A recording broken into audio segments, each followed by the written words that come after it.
12वीं की पढ़ाई करोगे तब जाके कहीं कॉलेज में एडमिशन मिलेगा, कॉलेज में पढ़ाई आगे कर लोगे तब जाके कहीं आचार्य में प्रवेश ले पाओगे, आचार्य की परीक्षा दे लोगे तो उसके बाद जो पोस्ट ग्रेजुएशन करते हैं ना, इसके बाद कहीं नौकरी लगने के लिए हम कहीं योग्य बन पाएंगे। इसी प्रकार भगवान के पास पहुंचना है तो ये वाली पढ़ाई बहुत आवश्यक है। इस संसार की ABCD काम आए चाहे नहीं आए, लेकिन ठाकुर जी के पास पहुंचना है तो ये वाली पढ़ाई आवश्यक है। एक कथा आपको सुनाते हैं बहुत सुंदर। ऐसे ही कोई नगर था, हमारे यहां जैसे नर्मदा जी बहती हैं, ऐसे ही वहां कोई नदी बहती थी उस नगर के पास। ध्यान से सुनिएगा। तो भैया उस नदी के तट पर एक नाविक रहता था जो नाव चलाने का काम करता था, लोगों को इस पार से उस पार ले जाता था, उसका यही काम था। 10 पैसे लेता था उस तरफ ले जाने के, बहुत समय पहले की बात, और 10 पैसे लेता था वहां से यहां लाने के लिए, यही काम करता था। इससे ही उसका गुजर बसर होता था। एक दिन की बात है, बरसात का मौसम था, हल्की हल्की बारिश हो रही थी। तो शहर में जो 4 पढ़े लिखे साहब थे, बाबूजी लोग थे, खूब पढ़े लिखे थे महाराज, उन लोगों को नदी के उस पार जाना था। उस नाविक के पास वो गए, कहे भैया वहां पार उतार दोगे? बोले हाँ बाबूजी उतार देंगे। क्या पैसा लोगे? बोले एक सवारी के 10 पैसा।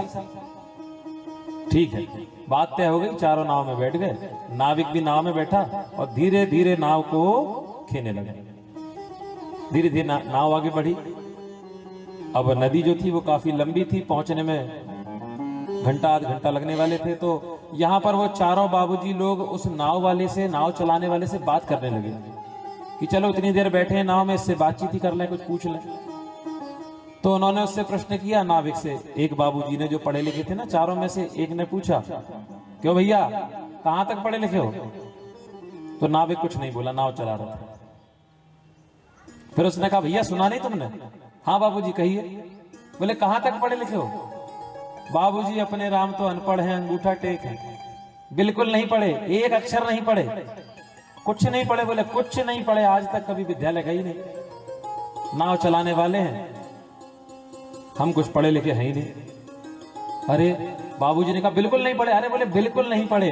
तो बाबूजी ने उससे कहा भैया तुम पढ़े लिखे नहीं हो? बोले नहीं। तो बोले तुम्हारी 1/4 जिंदगी पानी में गई।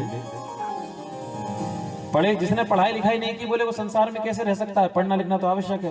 बोले नहीं बाबूजी अपन पढ़े लिखे नहीं है। तो बोले तुम्हारी 1/4 पानी में गई।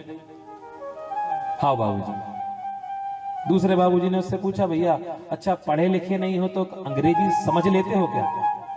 अंग्रेजी पढ़ना तो नहीं आती होगी, तुम तो अनपढ़ हो, अंगूठा टेक हो, तो सुनकर समझ लेते हो क्या अंग्रेजी? बोले नहीं बाबूजी, अपने तो बिल्कुल देसी गांव की भाषा आती है, अपने को अंग्रेजी बिल्कुल नहीं आती, अपने को समझ में भी नहीं, लिखना भी नहीं, पढ़ना भी नहीं। तो बाबूजी ने कहा अरे आज के जमाने में अंग्रेजी नहीं आती तो तुम्हारी 1/4 और पानी में गई। 1/4 माने आधी का आधे। तो तीसरे बाबूजी ने पूछा भैया तुमको थोड़ा बहुत गणित तो आता होगा, थोड़ा बहुत जोड़ घटाना, पैसा कमाते हो ना, पैसे कैसे जोड़ते होगे? बोले नहीं अपन जोड़ते ही नहीं है। तो थोड़ा बहुत गणित नहीं आता जोड़ घटाना? बोले नहीं, अपने को तो एक ही गणित आता है कि उस पार ले जाने के 10 पैसा, इस पार लाने के 10 पैसा, और इससे अधिक अपन गणित नहीं जानते। तो बोले तुमने गणित नहीं पढ़ा? तो तीसरे बाबूजी ने कहा तुम्हारी 1/4 और पानी में गई। अब यहां महाराज चौथे बाबूजी ने भी उससे कुछ पूछा कि तुम कहीं घूमने गए हो, कभी तुम वहां से बाहर निकले हो, कुछ जानते हो संसार में, कहीं तुम्हारा बैंक खाता है, कहीं कुछ है? बोले नहीं। तो बोले ये सब भी नहीं है, व्यवहार भी नहीं है, व्यापार भी नहीं है, तो 1/4 तुम्हारी और पानी में गई। बोले हाँ बाबू। और नाव चलाने लगे। अब बारिश तेज हुई महाराज, तूफान आया नदी में, और तूफान आ गया तो नाव डोलने लगी महाराज। वो चारों बाबूजी जो नाव में बैठे थे महाराज, टाई लगाकर सूट पहन करके, वो घबरा गए, खड़े हो गए नाव में। नाविक भी घबरा गया, वो समझ गया कि अब नाव डूबने वाली है। तो उस नाविक ने चारों बाबूजी से पूछा बाबूजी आप में से किसी को तैरना आता है क्या? तो चारों बाबूजी हाथ हिलाते नहीं नहीं हमको तैरना नहीं आता। तो नाविक वहां पर नदी में कूद जाता है और कहता है बाबूजी तुम सबकी तो पूरी पानी में गई। तो कहने का तात्पर्य, जिसने ये पढ़ाई नहीं की ना महाराज, जिसने ये वाली ठाकुर जी वाली पढ़ाई नहीं की, उसकी पूरी पानी में गई।